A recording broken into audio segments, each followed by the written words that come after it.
There's been a lot of buzz that Francis Ngannou might be thinking about coming back to the UFC. Even Dana White was asked about it at a press conference, and his response was not exactly what we all expected. Says he changed his mind and he would consider coming back to the UFC. Would you be open to having Francis back? He would consider coming back to UFC if what?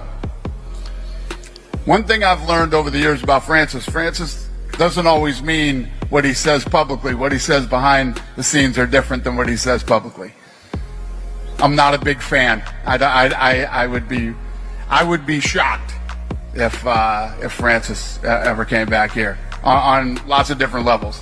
I'm not a fan, and he doesn't always mean what he says publicly. Let us know if you would like to see Francis Ngannou in the UFC. Dana White also dropped a big announcement. Jone Jones has officially retired from the UFC. Jone Jones called us last night and retired. Jone Jones is officially retired. Tom Aspinall is the heavyweight champion of the UFC. Right here, just back to the Tom Aspinall and Jone Jones situation.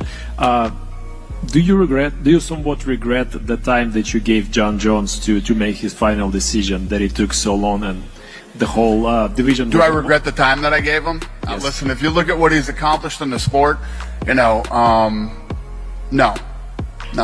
It is what it is. I obviously feel bad for Tom that he lost all that time and obviously money, but yeah, we'll make it up to him. Tom Aspinall's a good guy. He's been incredible through this whole process that we've gone through. He's been willing to do anything, fight him anywhere at any time, and do this. And now he's like, I'll fight anybody. You tell me who, and I'll fight him. So Aspinall's been great. He's going to be a great heavyweight champion for us, and I'm excited. And just like that, the Jone Jones era is done. But guess what else is not yet done? You haven't yet subscribed. Now hit those like and subscribe buttons. Thank you in advance. Meanwhile, Jone Jones didn't stay quiet. He took to X, formerly Twitter, and posted a long heartfelt message. Today I'm officially announcing my retirement from the UFC. This decision comes after a lot of reflection, and I want to take a moment to express my deepest gratitude for the journey I've experienced over the years. From the first time I stepped onto the octagon, my goal was to push the boundaries of what was possible in this sport. Becoming the youngest UFC champion in history, defending my title against some of the best fighters in the world, and sharing unforgettable moments with fans across the globe. These are memories I'll cherish forever. I have faced incredible highs and some tough lows, but every challenge has taught me something valuable and made me stronger both as a fighter and as a person. Jones also addressed his fans.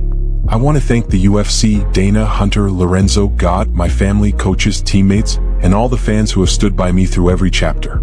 Your unwavering support and belief in me have been my foundation. To my fellow fighters, thank you for bringing out the best in me and for the respect we've shared inside and outside the cage.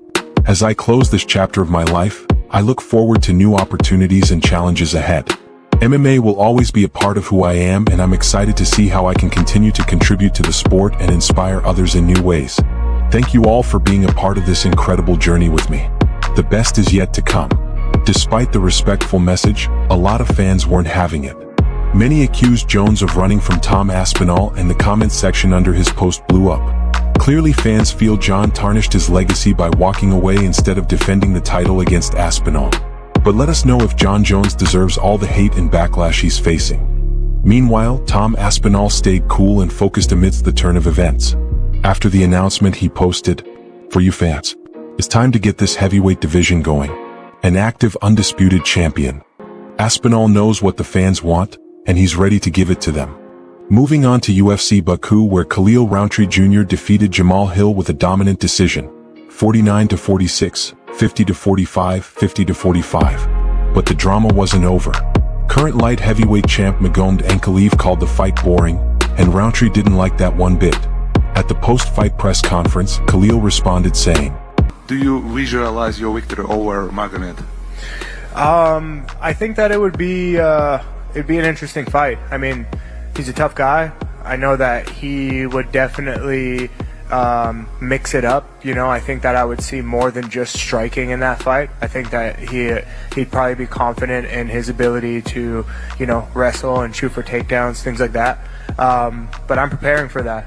You know, I'm preparing for that when I'm not. I'm preparing for that year round. You know, so I'm making sure that I'm ready for any well-rounded fighter. You just said enough about Ankalaev, but I was about to ask about Ankalaev. Why? Because I think you need to know, during your fight he tweeted that he was about to sleep. What do you think of his opinion? It's expected. That guy talks about me more than I talk about him. He says so much, and it's like, bro, you're the champion. Why are you talking about me? Like, you know, like, get away. Like, go enjoy being the champion. Quit talking about me on Twitter. Gosh. No more Ankalaev questions today. If you ask me, I'm putting the microphone down. Rountree clearly feels disrespected and isn't holding back anymore. Now let us know who he should fight next. Ariel Helwani dropped some insider info about what really happened between Jone Jones and the UFC. According to him, Jones wanted a huge paycheck and he actually got it. Ariel explained. Never wanted to take this fight. And anyone who tells you otherwise is not telling you the truth. As I've said time and again, Jone Jones asked for a lot of money. He asked for the number that everyone was talking about. He's asked for a lot of money, and as I said time and again, he deserved that money. He earned that money. After much negotiation, the UFC got him that money. Did they ask for help? That remains to be seen, but they got him the number. And Jone Jones said he was in. And then a couple of days later, he said he was out. And ever since then, the UFC has been trying to convince him to come back, to take the fight, one last fight. And he said no. He's doing the reality show. He's living his best life. He's doing seminars, all this stuff. He's tweeting away. And so they've known for quite some time, several months. Doesn't this make Jone Jones a coward? Let us know what you think down in the comments. And just when you thought the Jone Jones news was over, here comes another twist. Jones has now been charged with a misdemeanor for leaving the scene of an accident that happened in February. Police say when they got to the crash, there was a woman in the front seat of one of the vehicles. She was reportedly intoxicated and not wearing any clothes from the waist down. She told officers Jone was driving the car but ran off on foot. Later, when officers talked to Jones, he allegedly made references to violence. But he didn't stay quiet. Jones responded on social media saying, "Keep in mind even the media can get it wrong sometimes. If they don't have all the facts, don't believe everything you read online." But are you pleased with the way Jone Jones retired? Let us know in the comments below. And that's gonna wrap it up for today's MMA news update. If you enjoyed this, make sure to hit that like button, subscribe and turn on the bell icon for daily fight content. Catch you in the next one.